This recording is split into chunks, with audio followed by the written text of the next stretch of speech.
Imagine running through a dark forest at night. Something's chasing you. Your heart races, you stumble, your breath quickens, and when you finally turn to face the monster, you see it's just your own shadow. What if I told you that anxiety is often you trying to escape parts of yourself you've never looked at with kindness? Anxiety is like an inner radar. Instead of pointing to real dangers, it often highlights emotional blind spots, places where we've buried fears, guilt, or desires. As Carl Jung might say, that's your shadow asking for a moment in the spotlight. What part of you is trying to be heard through your anxiety? Today, let's open a door together.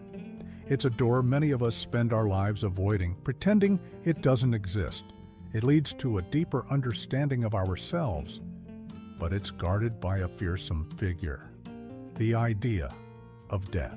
What if death means more than just the end of physical life? What if it's a mirror reflecting not an end, but everything within us that fears endings? Watch till the end. And here's a little tip. If you like this and leave a comment, YouTube learns what sparks your interest, and it'll show you more content like this. 1. The door we avoid. Death as an inner mirror picture. You're running through a dense, dark forest. Your heart pounds. Every shadow feels like a threat. Something sinister is chasing you, a presence you sense at your back. You run without looking, driven by panic, tripping over roots, scratched by branches. Exhausted, you reach a moonlit clearing. There's nowhere left to run. You turn, ready to face your pursuer, and see nothing but your own shadow cast on the grass by the moonlight. The terrifying figure was just your fear, your own shape distorted by the chase. How often do we do this in our inner lives? We flee from thoughts, feelings, or truths about ourselves that feel threatening. We call this flight anxiety, stress, or worry. But what are we really running from? Philosophy and depth psychology teach us something profound. Death to our psyche isn't just the final biological event. It's a powerful symbol of impermanence, inevitable change, the end of cycles. Most importantly, it's a call to let go, not just of possessions or loved ones, but of the image we've built of ourselves. A call to let go of our ego. What is the ego? It's the voice in your head saying, "This is who I am. I need this," or "I can't live without that." It's the identity we construct, the social mask, the story we tell ourselves about who we are. It's useful for navigating the world, but clinging to it too tightly causes immense suffering. The idea of death threatens this construct. It whispers, everything you think you are, it's temporary. This image, these certainties, these roles, they'll end. This is where anxiety often takes root. That vague anguish, that tightness in your chest, that diffuse fear of the future. Is it really about a specific external event? Or is it the tremor of your constructed identity facing the possibility of dissolving? The fear of not being who you think you are? The fear of failing to maintain that image? The fear of the emptiness behind the mask? Many anxieties, fear of public speaking, rejection, failure, loneliness, even hypochondria, can be seen as expressions of this core fear, the annihilation of the ego, the fear of dying symbolically before physical death arrives, the fear of losing control over the narrative we've created for ourselves. As a timeless saying goes, what you resist persists. This is an invitation to stop running through the dark forest of your mind and turn to face your shadow. What would it show you? Perhaps your deepest insecurities, silent regrets, or unlived potential. The parts of you you've judged, hidden, or rejected. Death, as a mirror, confronts us with the entirety of who we are, not just the polished facade we show the world. Facing death isn't morbid. It's an act of existential courage. It's asking, if I'm not just this image I project, who am I really? What matters beyond my achievements, fears, and attachments? It's the first step to dismantling the ego's tyranny and finding a peace that doesn't depend on external circumstances or a fragile self-image. This journey of self-discovery is essential, because, as we'll see, what we don't bring into the light of awareness doesn't vanish. It grows stronger in the shadows, often appearing as the monsters we fear most. 2. The unconscious at work. When the monster is within, we've talked about running from our shadow and fearing the symbolic death of our ego. But what happens when we don't face this shadow, these unacknowledged parts of ourselves? Do they disappear? Far from it. They find other ways to show up, often through projection. Swiss psychologist Carl Jung left us a key to understanding much of our suffering. Until you make the unconscious conscious, it will direct your life, and you'll call it fate. Think about it. Within us lies a vast landscape, the unconscious, filled with forgotten memories, repressed desires, ancestral fears, untapped potential, and patterns we've inherited or learned without realizing. If we don't explore this territory with awareness, these hidden forces take the wheel. They pull the strings behind the scenes, and we, in the audience, think we're just watching a show called Fate, Bad Luck, or often chronic anxiety.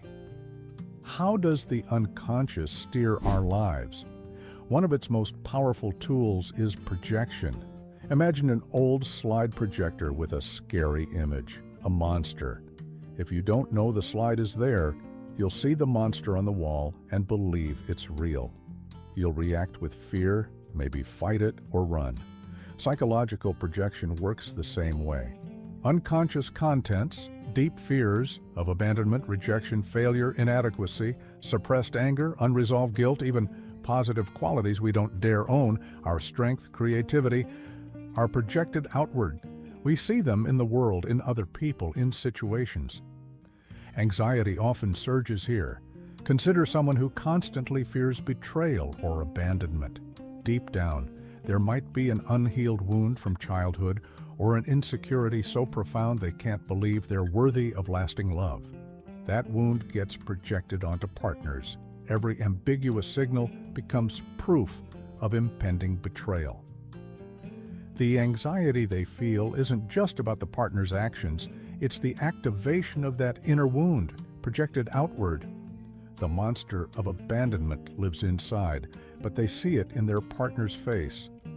Or think of someone with crippling social anxiety, terrified of judgment or ridicule. Where does this certainty that everyone's watching and criticizing come from? Often, it's the projection of an inner critic, a part of their psyche that relentlessly judges their worth. That critic gets projected onto others, turning the world into a hostile courtroom. Jung went further, suggesting these unconscious contents aren't just inert things. They have energy, almost a personality. He called them archetypes, universal patterns like the hero, the shadow, the wise elder, or darker figures, inner gods we've neglected or suppressed. When these gods or archetypal energies are ignored, they don't stay quiet. They knock. And how do they knock? Often through symptoms we label as anxiety, persistent insomnia. It might be the energy of constant vigilance, an inner guardian that can't relax because it senses an unidentified danger, projected, a racing heart before a presentation. Perhaps the warrior energy is stirring, distorted by fear of judgment, a projected critic. Catastrophic thoughts? They could echo ancestral fears, an unconscious dark prophet, painting the worst-case scenario because part of you feels fundamentally unsafe. We could reframe it. What you call anxiety might be an ancient god seeking recognition. This perspective changes everything. Anxiety stops being just a problem to eliminate or a flaw to fix. It becomes a message, a coded call from your unconscious to look within, to acknowledge these energies, these inner gods, crying for attention. They don't want to destroy you. They want to be integrated, seen, heard, understood. They want you to embrace the fullness of who you are, including the dark, scary, or neglected parts. The monster you project onto the world, the critical boss, the indifferent partner, the threatening future, the looming illness, might be a distorted reflection of a part of you needing healing, acceptance, or awareness. Treating only anxiety symptoms without addressing these projections is like wiping the monster off the wall without turning off the projector. It's exhausting and often futile. The real journey to healing anxiety requires the courage to reclaim these projections. Ask, this intense fear I feel about this situation or person, what does it say about me? What part of me is being triggered? What inner God is speaking through this symptom? This isn't easy. It demands brutal honesty and often the support of a guide, like a therapist.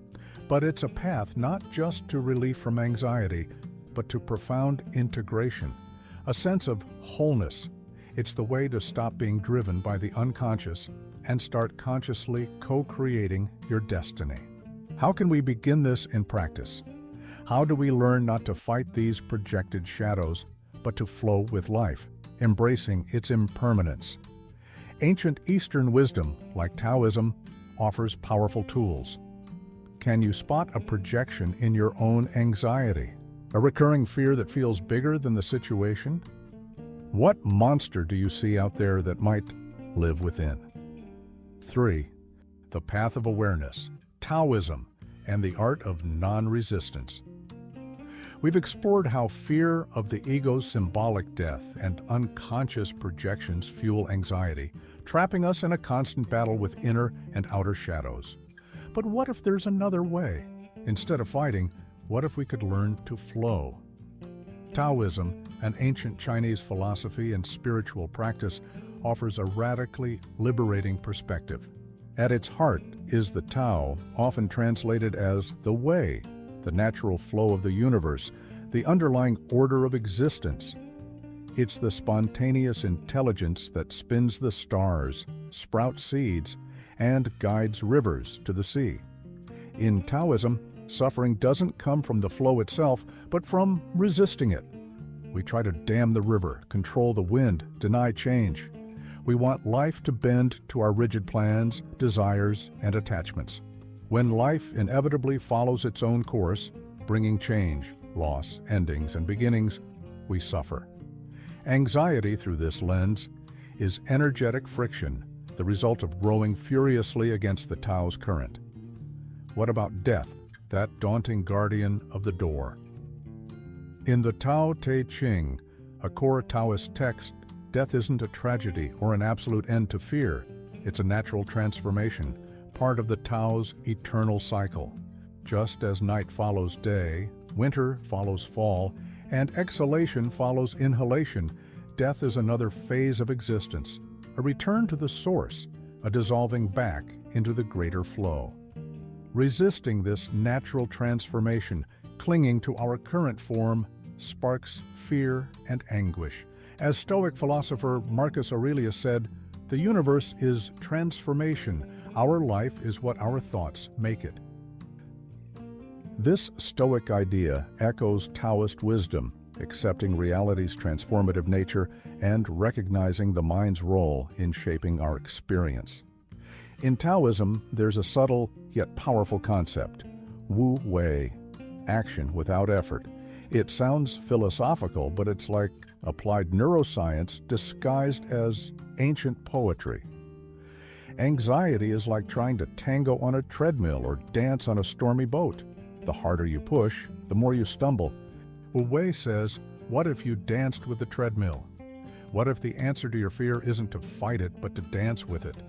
How can we apply this ancient wisdom to daily anxiety?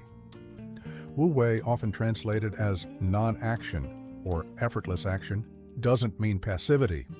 It's about acting in harmony with the natural flow, without forcing or resisting. Like water, which doesn't fight a rock but flows around it, finding the path of least resistance, yet over time erodes the hardest stone. Or like a skilled sailor who doesn't battle the wind but adjusts the sails to harness it. Applied to anxiety, Wu Wei might look like this. Notice, observe the anxious thought or sensation without judgment. Hey, anxious thought, I see you. Okay, my heart's racing. Don't fight. Instead of trying to banish the feeling, let it be there for a moment. Breathe with it, not against it. Picture giving the sensation space, like a river flowing around a stone. Act wisely if needed. From this place of less resistance, choose a helpful action, not a reactive one. Maybe pause, take a deep breath, gently shift focus, or keep going while carrying the feeling without battling it. It's a subtle but powerful shift, from exhausting internal warfare to surfing the waves of your inner experience. You don't have to like anxiety, but you can stop adding the extra suffering of resistance. This Taoist idea of flowing with change resonates with Buddhism's core teaching of impermanence, anicca.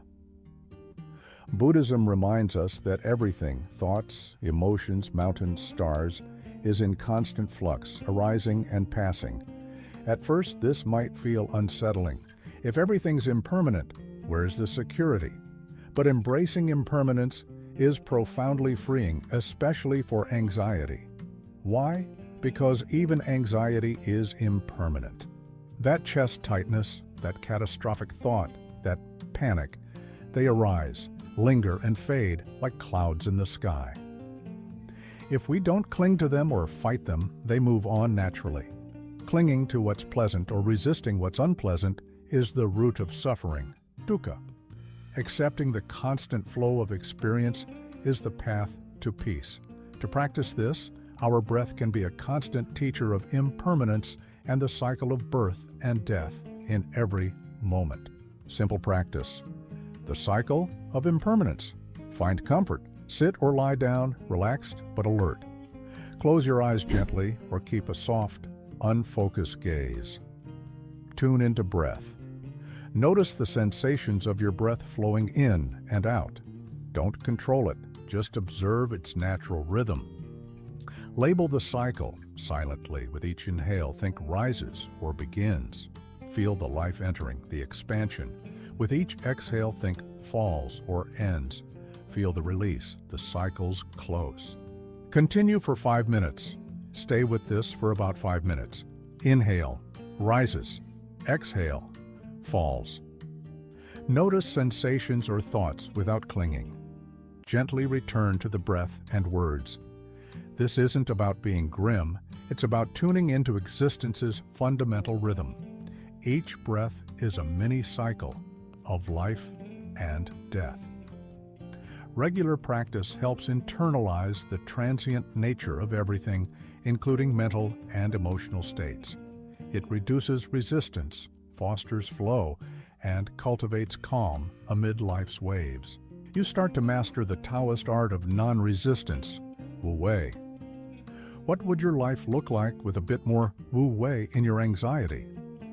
Instead of fighting, what if you flowed with it, trusting its impermanence? Try the breath exercise and see what shifts. 4. The personal Bardo, facing ghosts. Before death in Tibetan Buddhism, the Bardo is a state between life and death, where you face everything you avoided in life. But what if the Bardo is already here, now? Every existential crisis, transition, or anxiety spike is a micro-Bardo, a moment between who you were and who you could become. Who shows up in this in-between? The ghosts of your psyche, disguised as criticisms, pains, memories, voices. Don't run. Ask, what are you here to show me? What if your anxiety isn't a mistake but a call? We've discussed facing the shadow, how the unconscious projects monsters outward, and the wisdom of flowing with impermanence. But how do we practically meet these shadows, these neglected inner gods, before they overwhelm us or life forces a reckoning in crisis? The Tibetan Buddhist concept of the Bardo is illuminating. Traditionally, it's an intermediate state between death and rebirth, where consciousness, stripped of the body and its usual filters, encounters the mind's projections, some peaceful, others terrifying.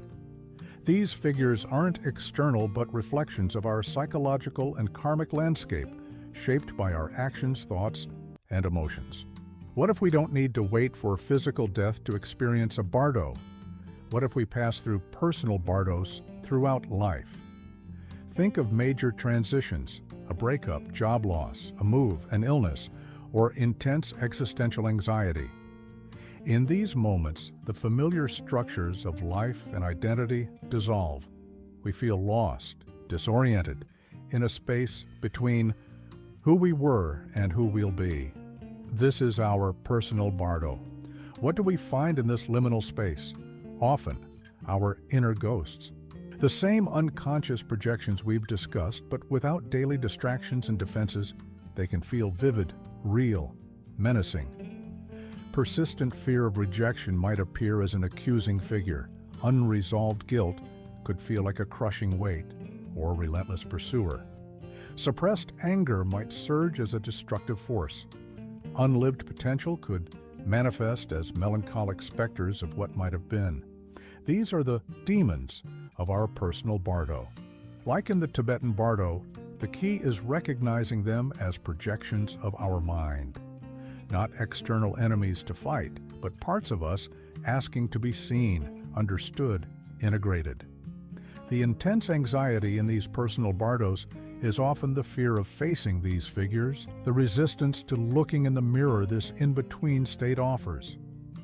We'd rather cling to the wreckage of an old identity or rush to build a new one than linger in this uncomfortable space of inner confrontation. Here's the golden opportunity. Facing these ghosts now in the personal bardos of daily life and transitions is the best preparation for any death, symbolic or literal. By acknowledging and dialoguing with these inner energies while alive and aware, we disarm them. We strip their power to haunt us from the unconscious shadows. Or shadow. As Sufi poet Rumi said, "Don't turn away. Keep your gaze on the bandaged place. That's where the light enters you." That bandaged place might be your anxiety, fear, or confusion in the personal bardo. It's exactly there, in the pain, where healing and integration lie. Here's a practical way to safely dialogue with these inner figures, inspired by depth psychology and active imagination. Simple practice, dialoguing with the inner image. Name the image, grab paper and a pen. In a quiet moment, ask, "What image, sensation, or figure is troubling or haunting me lately?" It could be a dream image, a recurring physical sensation tied to anxiety, a tightness, a knot, or a symbolic figure, a critic, a monster, a void. Don't overthink. Let the first image come. Write its name or a brief description, e.g., the harsh critic, the chest knot, the scary void. Visualize. Close your eyes briefly. Imagine this image or figure sitting across from you. It doesn't need to be crystal clear. Just intend to summon it. Notice its form, posture, energy with curiosity, not fear. It's part of you. Ask the key question. With the image in mind or looking at its name, ask directly, aloud or silently, "What are you here to show me?" Or, "What's your message for me?" Listen without judgment. Stay quiet and listen. The response might come as words, images, feelings, or intuition. Write down whatever arises immediately without censoring or analyzing. Even if it feels odd or unclear, note it. Let the figure speak through your writing. Thank and reflect. When the response feels complete, thank the image for communicating. Open your eyes. Read what you wrote. Don't worry about understanding it all right away. Meaning often unfolds later. This exercise brings unconscious content, the ghost, into conscious light, the paper. It's an act of acknowledgement. Asking, "What are you here to show me?" shifts you from victim to curious investigator. You stop running and start integrating. Listening without judgment offers acceptance to a part of you that's perhaps never been heard. Regularly practicing this with different facets of your anxiety or fears is a powerful way to navigate your personal bardo. You'll see that the demons are guardians of hidden treasures, parts of your strength, wisdom, or wounds needing care. Facing them now not only eases present anxiety, but prepares you to meet any future, including life's end, with greater peace and wholeness. What image or ghost came up for you? Dare to sit with it and ask what it's here to show you. Courage isn't the absence of fear, it's the willingness to look at it. 5. Memento Mori. Death as a guide to a fuller life. Memento Mori means, remember you will die. Grim? Or perhaps the key to a life with more meaning. You got stressed today. Now imagine looking back from your deathbed. Would that stress still feel worth losing your peace over? Here, death isn't the end. It's a reminder. Time is slipping away. How do you want to use yours? Death watches us, not as an enemy, but as a counselor. What would it tell you about your anxiety today? We've journeyed through the unconscious's shadows, flowed with the Tao, and faced ghosts in our personal Bardo. Now, let's embrace a perspective that might seem dark, but is a vibrant call to life. Memento Mori. This Latin phrase, central to Stoic philosophy practiced by thinkers like Seneca, Epictetus, and Marcus Aurelius, translates to, remember you must die. Counterintuitive? Why would thinking about death help with anxiety? Isn't fear of death a root of our anguish? Yes, fear of death can paralyze, but awareness of death, the Stoics argue, is deeply freeing. They don't invite morbid obsession, but urge us to use death's inevitability as a filter, a compass for living with purpose, clarity, and urgency. If our time is finite and uncertain, how do we want to spend it? Consider the daily anxieties, worrying about others' opinions, fearing small mistakes, getting irritated by inconveniences, ruminating on the past, or stressing about an uncontrollable future. Now, apply Memento Mori. Ask, on my deathbed, looking back, will this worry matter? If today were my last, is this how I'd choose to spend my mental and emotional energy? Awareness of finitude clarifies priorities, separating the trivial from the essential. It encourages focusing on what we can control, our actions, choices, character, the quality of this moment, and accepting what we can't with greater calm. Marcus Aurelius wrote, "You could leave life right now. Let that determine what you do and say and think." This Stoic view doesn't deny pain or difficulty, but offers a tool to avoid being ruled by them. Anxiety thrives on the illusion of infinite time to worry or total control over outcomes. Memento Mori shatters those illusions. Time is precious. Total control is impossible. We can live now as best we can, aligned with our deepest values. This connects to the Eastern perspectives we've explored. Taoism and Buddhism emphasize flowing with impermanence and non-resistance, while Stoicism's Memento Mori calls us to accept reality, including death, with a sharper focus on virtuous action within that acceptance. Both guide us from futile resistance to inner peace, reducing anxiety's fuel. Anxiety often catapults us into an imagined catastrophic future. Memento Mori pulls us back to the present, the only time we truly have. It asks, death is certain, the future uncertain. What will you do meaningfully today? This transforms anxiety's paralyzing worry into focused action. For practice, no elaborate rituals are needed. Try this. Simple practice. The view from the end. Find quiet. Set aside a few uninterrupted minutes. Look back.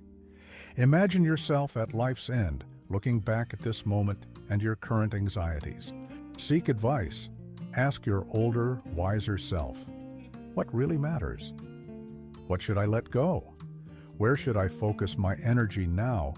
What advice would you give about this specific anxiety? Listen and note. Notice the responses, words, feelings, images. Write them down without judgment. Apply now. Reflect on how to bring this future wisdom into today. What small action can you take, inspired by this broader view? Another practice is a physical Memento Mori reminder. A small object, historically skulls, but maybe an hourglass, a smooth stone, anything symbolizing time's passage. Glance at it daily, asking, am I living my values? Am I present? Remembering death isn't about gloom, it's a wake-up call. It's a summons to live with courage, authenticity, and love with less fear. Life is precious because it's finite. Embracing this truth dims anxiety's overwhelming power, revealing many worries as distractions from what truly matters, living fully in the time we have. How does using death as a counselor feel to you? Scary or freeing? Can you see it reframing your anxieties? 6. From struggle to dance, integrating shadows and living. Now. You don't need to erase your shadows. You need to shine light on them. You don't need to defeat your anxiety. You need to understand it. You don't need all the answers. You need to breathe and remember you're already on the path. Every day you die a little. Every day you're reborn. Each breath is a small life. Each choice creates a universe. So tell me, if you stopped fighting your anxiety for one day, what could emerge instead? Our journey began in the dark forest of fear, recognizing how anxiety often hides a deeper dread of death. Not just physical, but the symbolic death of our ego, our fixed identities. We saw how unacknowledged parts of ourselves, our shadow, get projected outward, creating monsters that seem to chase us. Faced with this inner struggle, we turned to Eastern wisdom. Taoism taught us the beauty of Wu Wei, the art of non-resistance, flowing with life's current like water. Buddhism reminded us of impermanence, showing that resisting life's transient nature fuels suffering. We learned to breathe with the cycle of rises and falls, finding peace in change's rhythm. We deepened our introspection with the personal Bardo, seeing transitions and crises as chances to meet our inner ghosts, not to fight them, but to ask what they're here to teach, integrating their messages. Finally, we found the Stoics' pragmatic clarity in Memento Mori. Remembering our finitude isn't morbid, it's a vibrant call to live with purpose, focusing on what matters now, putting trivial anxieties in perspective. What do these diverse perspectives say together? They invite a fundamental shift in how we relate to anxiety and life's challenges, from struggle to dance. Recognize, don't reject. Instead of desperately trying to eliminate anxiety or deny shadows, acknowledge them. They're part of being human. The shadow holds energy and potential. Anxiety can be a signal, a messenger. Accept, don't resist. Acceptance isn't liking or resigning, it's ending the inner war. It's allowing the feeling or thought to exist without the added suffering of resistance, as Wu Wei and impermanence teach. Explore with curiosity, not fear. Instead of fleeing the ghosts in your personal Bardo, turn and look with curiosity, as in dialoguing with inner images. What's this anxiety saying about an unmet need, a deep fear, a forgotten value? Act with purpose, not panic. Instead of paralysis or impulsive reactions, use Memento Mori's clarity and Wu Wei's wisdom to choose actions aligned with your values, focusing on what you can control, your response now. The goal isn't a mythical state free of discomfort that denies life's nature. It's about building awareness, resilience, and wisdom to ride life's waves, including anxiety, with grace, less suffering, and more presence. It's turning anxiety from a tyrannical master into a sometimes annoying servant that can inform and even motivate. Have you felt like you're running from something within? What might it be? Can you spot a projection in your anxiety? What monster seems external but lives inside? What would your life look like with more acceptance and flow, Wu Wei, in your anxiety? If this resonated, share in the comments. What image does your anxiety show you? What shadow wants to be heard? I read every comment and might turn your question into a future video. Self-discovery is a dance we share. If you enjoyed this, give it a like, share it with friends. This isn't abstract theory, it's a call to practice. Try breathing with impermanence. Dare to dialogue with an anxiety image. Reflect on Memento Mori when caught in small worries. Notice urges to resist and experiment with allowing, even briefly. Be kind to yourself in this process. Some days will be easier, others harder.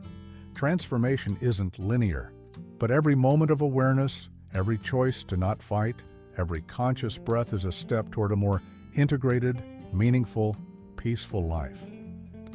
To dive deeper, check out the ebook I've created with practical exercises for handling anxiety and fear of death. Link in the pinned comment. For more self-discovery, pick one of the 2 videos on your screen, click, and let's explore this inner universe together. You have the tools, you have the capacity, the journey is yours, and it's happening now.